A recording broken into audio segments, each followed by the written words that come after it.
నమస్తే, welcome to I news. BRS అధినేత కేసీఆర్ అనూహ్య నిర్ణయం తీసుకున్నారు. అసెంబ్లీ ఎన్నికల్లో అధికారం కోల్పోయి పార్లమెంట్ ఎన్నికల్లో ఒక్క సీటు కూడా గెలుచుకోలేకపోవడంతో తీవ్ర మనస్తాపంతో ఉన్న కేసీఆర్ ఇప్పట్లో మరో ఎన్నికను ఎదుర్కోవడానికి సిద్ధంగా లేరు. త్వరలోనే తెలంగాణ రాష్ట్రంలో జరిగే అతి కీలక ఎన్నికలకు పార్టీ నుంచి అభ్యర్థులను నిలబెట్టవద్దని నిర్ణయించారు. టిఆర్ఎస్ పార్టీ పెట్టినప్పటి నుంచి ఎన్నిక ఏదైనా సరే ఉత్సాహంతో ఊరకలు వేసిన కేసీఆర్ ఇప్పుడు అసలు పోటీలోనే ఉండవద్దని ఇంతటి నిర్ణయం తీసుకోవడానికి కారణం ఏంటి? Let's watch the story. Assembly, parliament, local body ఎన్నిక ఏదైనా సరే సత్తా చాటాలని ఎంతో ఆరాటపడే బీఆర్ఎస్ పార్టీ వైఖరిలో ఎంతో మార్పు వచ్చింది. అసెంబ్లీ ఎన్నికల్లో అనూహ్య పరాజయం తరువాత కేసీఆర్ పూర్తిగా డీలా పడ్డారు. అసెంబ్లీ ఎన్నికలు ముగిసిన వెంటనే వచ్చిన సింగరేణి ఎన్నికల్లో అధికార సంఘంగా ఉండి కూడా బీఆర్ఎస్ పోటీ చేయలేదు. తర్వాత జరిగిన పార్లమెంట్ ఎన్నికల్లో పోటీ చేసినప్పటికీ బీఆర్ఎస్ ఒక్క సీటు కూడా గెలవలేదు. దీంతో తెలంగాణలో బీఆర్ఎస్ పని అయిపోయిందనే ప్రచారం జరిగింది. ఈ నేపథ్యంలో సమీప భవిష్యత్తులో ఎన్నికలకు పోవద్దని కేసీఆర్ నిర్ణయించారు. తెలంగాణలో 3 ఎమ్మెల్సీ స్థానాలకు ఎన్నికల ప్రక్రియ ప్రారంభమైంది. కాంగ్రెస్, బీజేపీతో పాటు స్వతంత్రులు ఈ 3 స్థానాల్లో పోటీ చేయడానికి ఉత్సాహంగా ఉన్నారు. కానీ బీఆర్ఎస్ మాత్రం ఈ ఎన్నికల గురించి కనీసం నోరెత్తడం లేదు. కరీంనగర్, మెదక్, నిజామాబాద్, ఆదిలాబాద్ ఉమ్మడి జిల్లాలకు సంబంధించి టీచర్ ఎమ్మెల్సీకి, గ్రాడ్యుయేట్ ఎమ్మెల్సీకి ఎన్నికలు జరుగుతున్నాయి.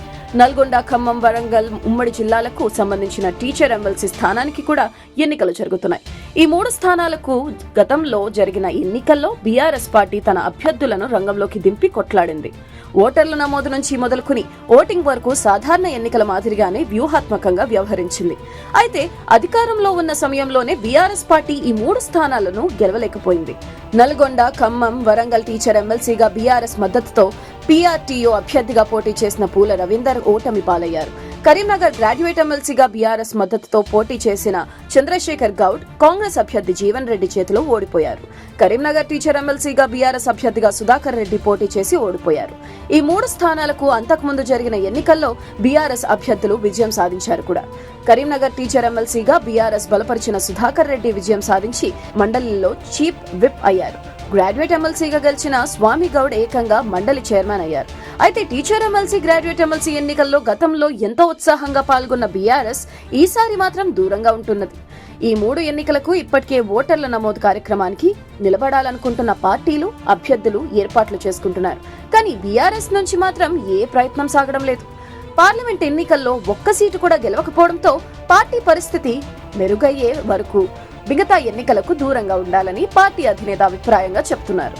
ఎమ్మెల్సీ ఎన్నికల్లో పోటీ చేసి ఓడిపోతే మరింత పరువు తక్కువ అనే భావంలో బీఆర్ఎస్ అధిష్టానం ఉందని చెబుతున్నారు.